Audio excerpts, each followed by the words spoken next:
Hello, everyone. Welcome to the part two of the Self Esteem series on the journey within. My name is Manika. For those of you who are new, most welcome. I live in Brisbane, in Australia, and we did part one last Monday of the Self Esteem series. So if you haven't watched it, you can watch it anytime. It's uploaded on the same group. And today we will be doing the part two, which is going a little deeper in our own subtle system to understand what self-esteem really is and how we can take small steps through meditation to improve our own self-esteem. So as always, whenever we begin a session, we always raise our kundalini and put ourselves in bandhan.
So, of the certain rules of meditation, one of the most important rules is to keep your hands open.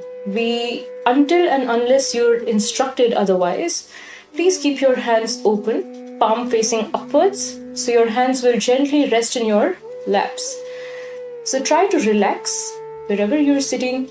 These 15-20 minutes or half an hour is for you. So take your time, settle down nicely. You can sit on a chair or you can sit on the ground. It's absolutely okay. Your comfort is important. Until and unless you are comfortable, your attention will always be loitering around. So please sit comfortably. Let's take a deep breath. Breathe in. Hold your breath. And breathe out. Breathe in again. Hold your breath and breathe out. Gently move your shoulders around.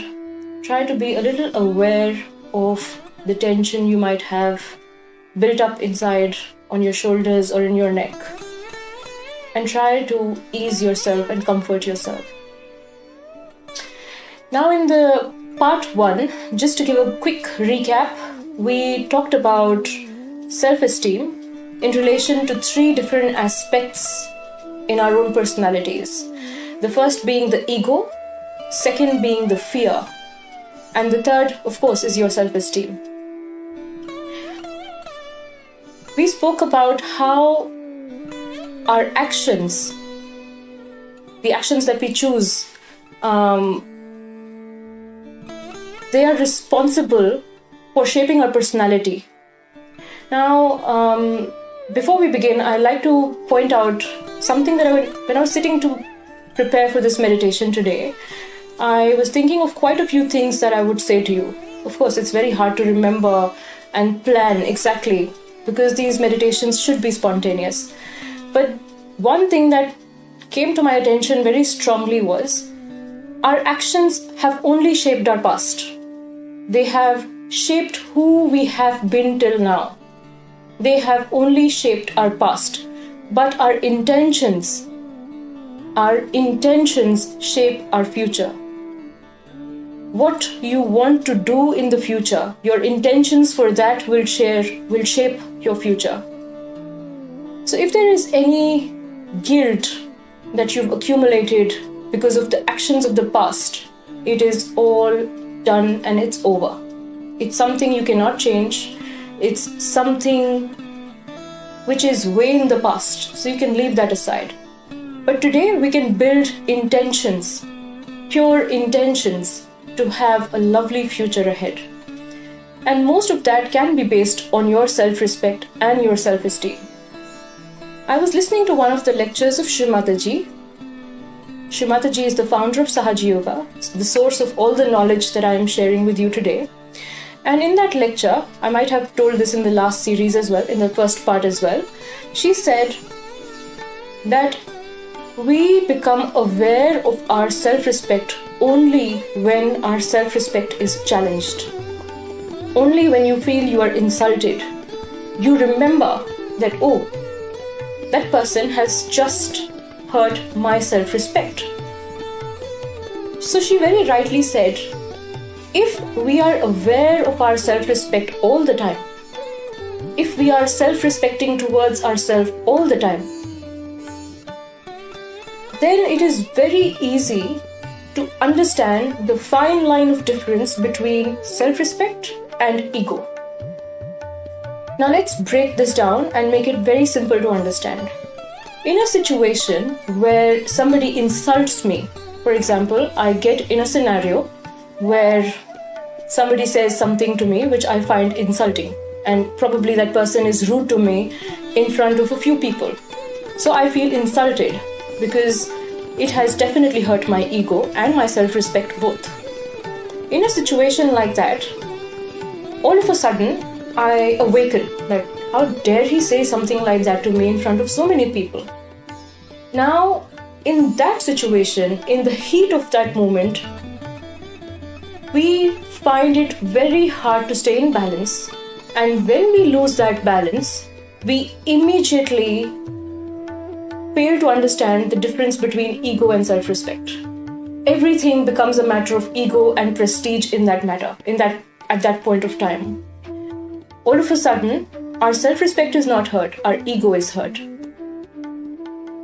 However, let's step out of that situation. If we are self-respecting towards ourselves all the time, if we understand ourselves, if we respect ourselves enough, in a situation where somebody has insulted us, in that scenario, you can still maintain your calm, you can still maintain your balance, and you can understand the difference between self-respect and ego. Now you would be thinking, why am I talking about these two in a separate manner? I'll explain that as well. So bear with me for a minute. What happens is that when our ego is hurt, what it does is it gives us a false sense of insecurity. All of a sudden, say for example, and let me think of a good example to quote here. Let's talk about our Agya Chakra. Alright. For example, now again, if somebody has said something to us where we have, like I gave this example last time as well, if you have done something, maybe your fault, may not be your fault, but person tells you that you made a mistake. Again, we don't know what that situation is, so we don't know whether it was my fault or it wasn't my fault. But if somebody comes and tells me immediately that you made a mistake, a very small hint of fear will generate inside of me. And that fear will slowly germinate into insecurity. And that is where the ego sweeps in to cover up that void, to cover up that insecurity. And it immediately takes you into a state of denial. You deny the mistake that has been done. You deny that it is your fault. So there is a lack of acceptance. That lack of acceptance of your mistake or whatever little fault would be from your side, you fail to accept that.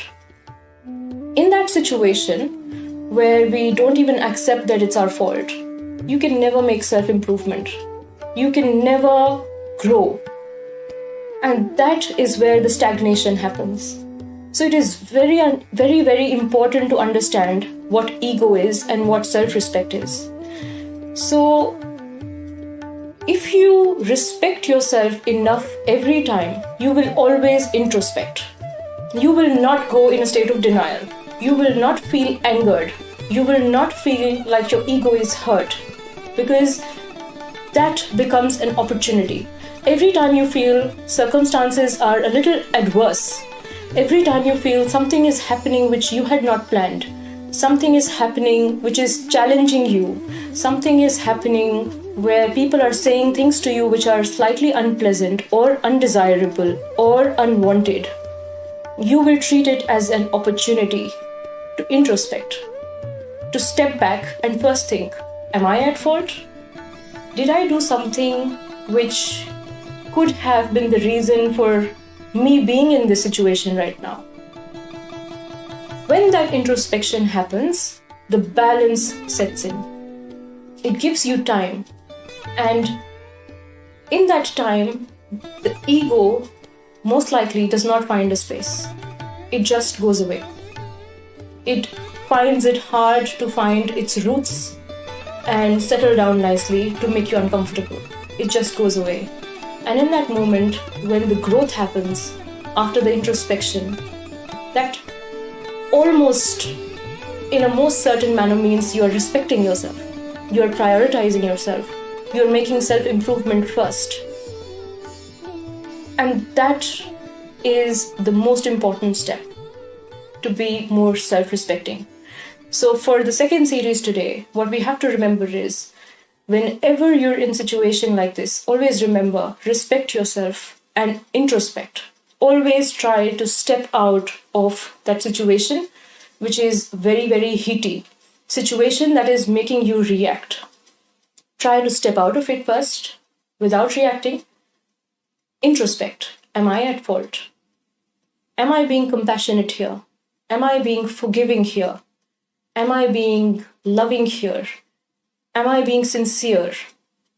Am I satisfied? Or am I being greedy? Am I forgiving or am I angry?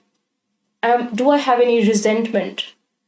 Do I have any anxiety or frustration built up inside of me? Try to introspect. And I know it's hard to correct everything in one go, but try to identify what is that one factor which is bothering me the most right now, and try to work on that first. For example, in a situation where that person was insulting me, if I introspect and step back, I will realize, first of all, I'm getting very, very angry.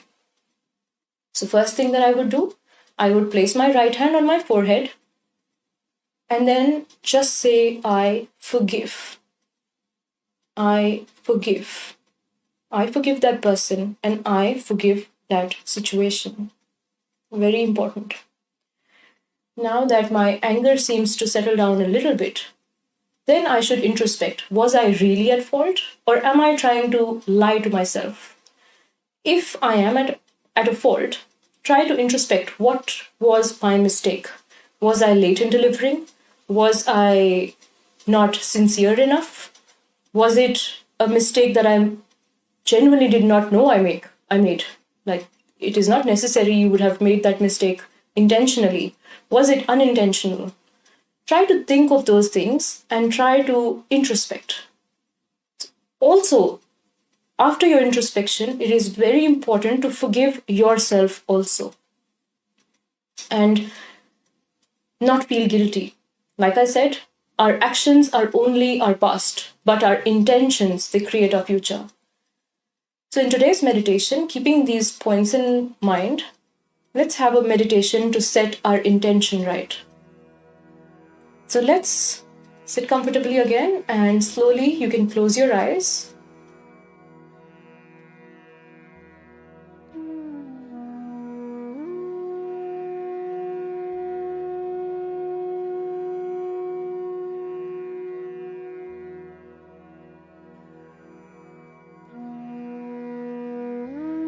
So first of all, let's try to balance ourselves a little. So let's keep both of our hands on the Mother Earth Or if you're sitting on a chair, just point your hands towards the Mother Earth.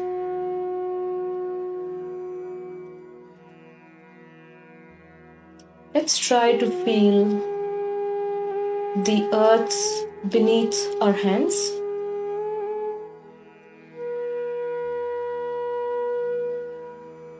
The earth which is sustaining us, keeping us alive, just like a mother.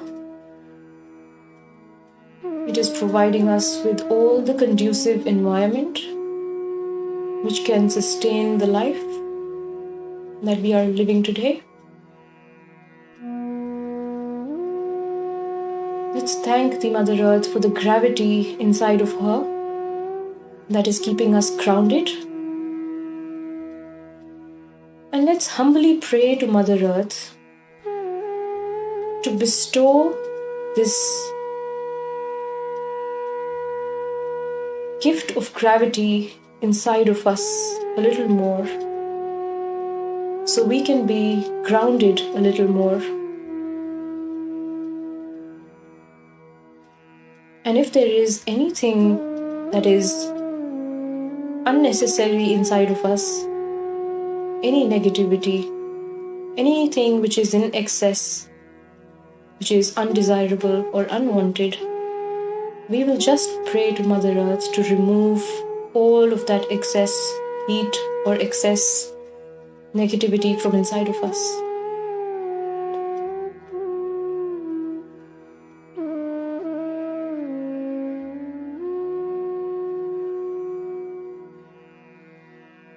Now we will bring our left hand in our lap, and our right hand will still stay on the Mother Earth. And here,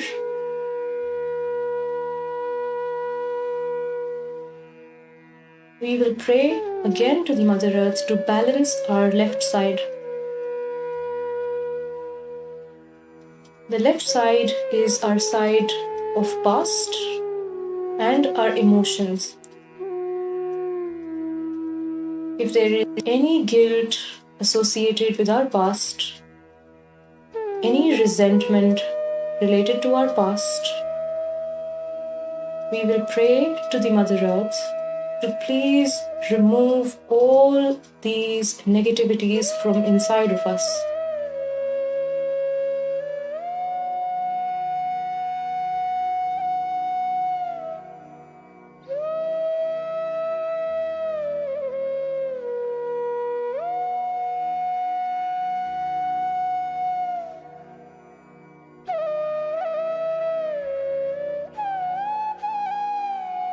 Any undesirable thoughts, any impure desires, Mother Earth, please remove all the negativities from my left side and kindly absorb them inside of you.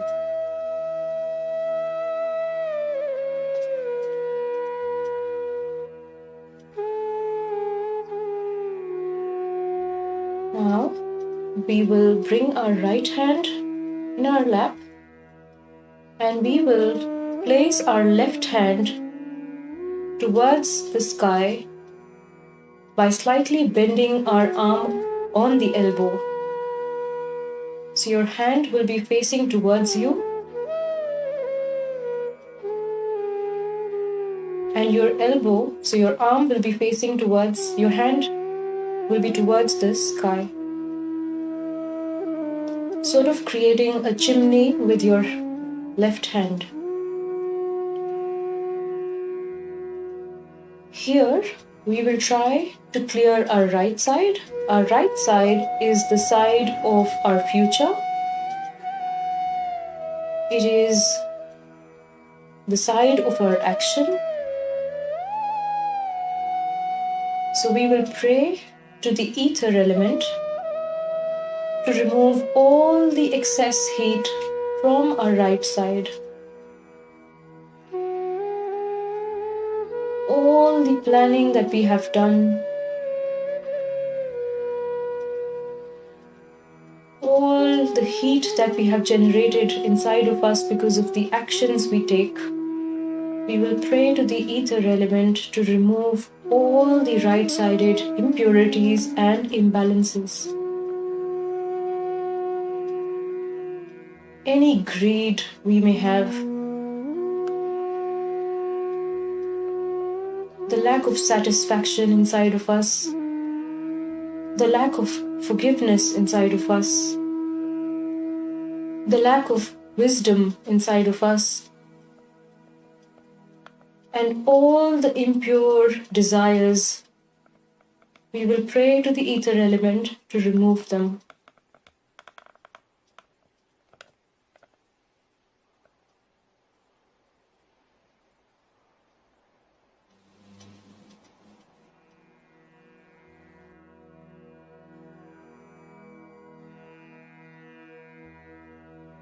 Now, we will slowly bring our hands, palm facing upwards. So we will have both our hands very close to our heart. If you are unsure, you can always look at the screen. And here we will try to bring ourselves in the center, which is the present. Here we will pray for all the good qualities. We will pray to our Kundalini energy, our motherly energy. Mother, please make me innocent. Innocent like a small child,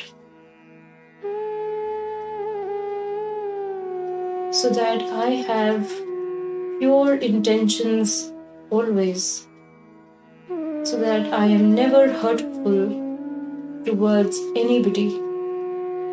So Mother, please make me innocent like a child. Mother, please give me wisdom so that I can always differentiate the right from the wrong.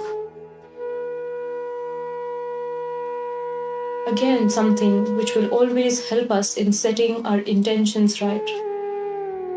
So Mother, please give me wisdom.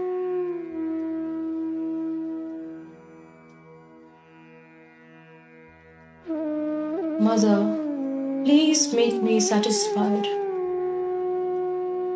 All that I have is enough for me. Please remove all the greed and make me generous from inside. Make me giving and satisfied.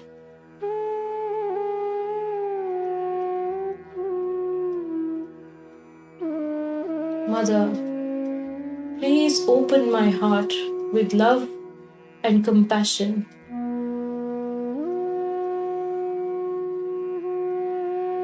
And please make me compassionate with a lot of wisdom and discretion, so that my compassion does not turn into sympathy.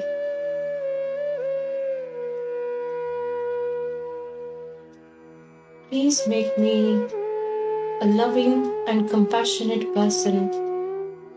Remove all the fear and insecurity from within me, and please fill me with love from inside.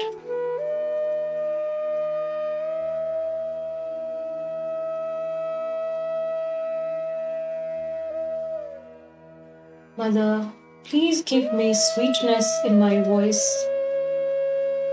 so that every time I speak, I bring smile on the other person's face. Please do not make me a cause for anybody's agony. Please give me sweetness and diplomacy in my voice, in my words. And please remove all the guilt that I may have accumulated. Mother, and most importantly, make me a forgiving person. I am not this ego, and I am not my conditionings. I am not my habits. I am a pure spirit, and I am not this anger.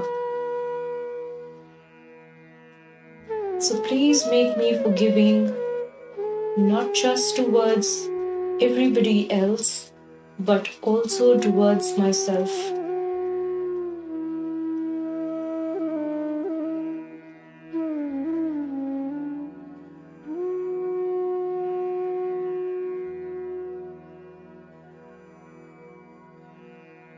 Let's bring our right hand on the top of our head, which is the fontanel bone or the soft part of your head.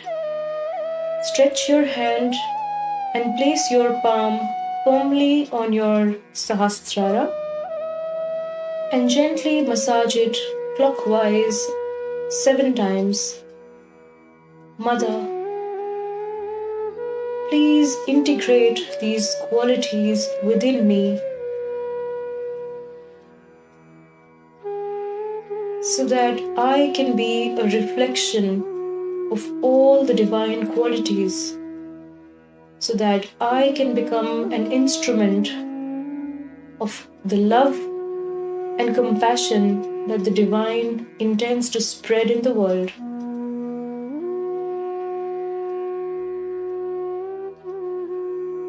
Mother, please make me be self-respecting towards myself.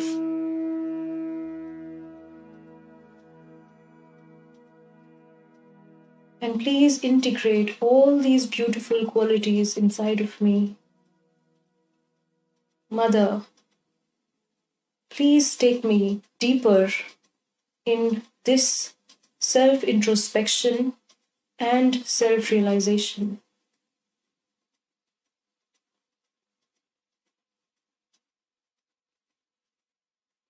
Let's slowly bring our hands back in our laps, palm facing upwards. And let's continue to be in meditation for a little while with some music. And then we will listen to a short talk on the same topic given by Srimataji Nirmala Devi, who is the founder of Sahaja Yoga. And I will see you after the talk.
in a very funny manner, I would say, separately. Everyone thinking they are the best, the chosen ones, the highest ones, the greatest ones, believing in themselves. They started going down and down and down. The reason is, there is no respect for each other. And the respect is not there because there is no respect for oneself. If you respect yourself, you respect others. But when you have no respect for yourself, you cannot respect others. But if you bombastically say that I am this, I am that, I am that, anyway, then your ego works. And ego makes you a person who does not know about yourself. If somebody has respect for oneself, he will never push forward. He will never try to be something prominent. He will never try to show off. On the contrary, such a person would be hesitant to do something out of the way, something arbitrary, something showy, because it is absurd and it is stupid. So to do something stupid is a sign of ego. Absolutely, ego makes you stupid and ultimately become idiotic. So the respect for oneself has to be developed. And as Sahaja Yogis, you have to respect yourself. We are Sahaja Yogis, so how can we do like? As I told you that if you teach your children all the time that you are Sahaja Yogis, you are something exceptional, then they will have respect for themselves, self-respect. It's a very good word, self-respect. I don't know how many people know about it. Only when they are insulted or troubled, they think of their self-respect. Otherwise, they go amok and behave in such a manner that as if they have no self-respect. So as Sahaja Yogis, we have to have self-respect. And when we have to have Sahaja Yoga as our manifestation, as our personality, as yogis, we have to have a sense of self-respect. And even now you can find, on the periphery you find many people who lack self-respect and understanding. Some people are still sort of parasitic. Some people hang on to things when they are told not to hang on. Take it easy, to work it out. They try to assert, no, we'll be there, we are going to be there, we are going to fight it. That's not for a self-respecting person. It's a foolish thing to do. Like two persons were going, one up on the staircase, another coming down. So the one who was going up in his ego, he says, you better move, I don't move for fools. So the another one says, I do, and he went.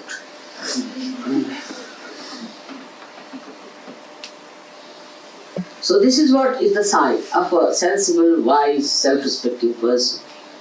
He doesn't go into fights, he doesn't go into unnecessary discussions and arguments and assertiveness, but he sees, waits, is it worth it?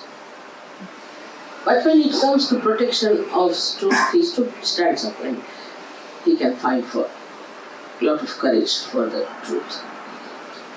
I think self-respect is the first beginning for Sahaja Yoga, is to develop self-respect in their inner being as well as in their manifestation. It shows very well in protocol also. Like I've seen people who, supposing you have to go to Brighton. Mother is going, alright, we'll go in a car. If it was for my love, that's different. But just to save some money, let's just jump into the car. That's not a sign of a good surgery. Then it is also in power when they have to express their power. You see.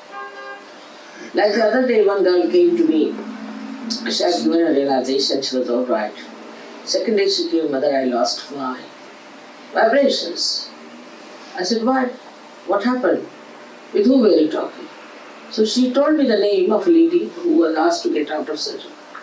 Alice. And she talked to Alice.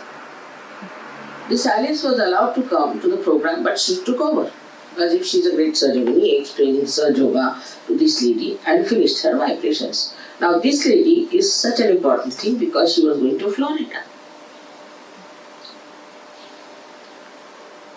If she is just allowed to come in the program, she thinks she's now a very big surgeon and she can talk to anyone, whatever she wants. And spoil the vibrations of another person.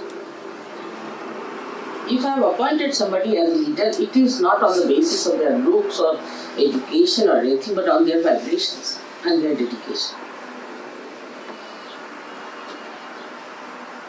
So the surgeons have to seriously think about it. Such people are always around to show off their knowledge. You see, Surge Yoga is so easy knowledge part. It is very easy. Anybody who is intelligent enough can read, this is the chakras, this is this, they can give big lectures, explain this deity sits on this chakra, etc.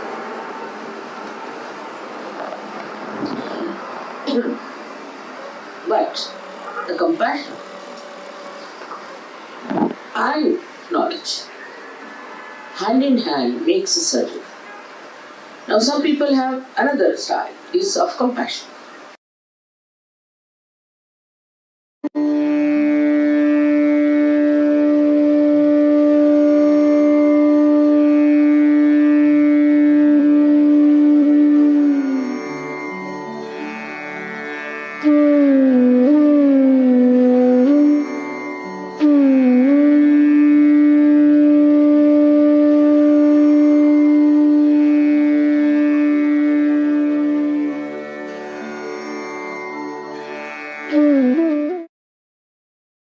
Whenever you're ready,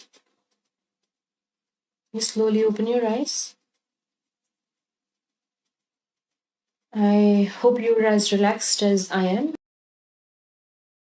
So, as a part of being more self respecting and trying to respect others, try to be a little more intentional towards yourself and introspect a little more. Because more often than not, whenever we react, we end up having guilt later. So, we don't want that. So, whenever you're in a situation where you're about to react, your anger is getting over you, your ego is getting over you, your resentment is getting over you, just tell yourself, not this time, and just step out. So, with that thought, I'm going to say goodbye to you for today. And before we finish the meditation, we will raise our attention, raise our Kundalini, and put ourselves in a bandhan.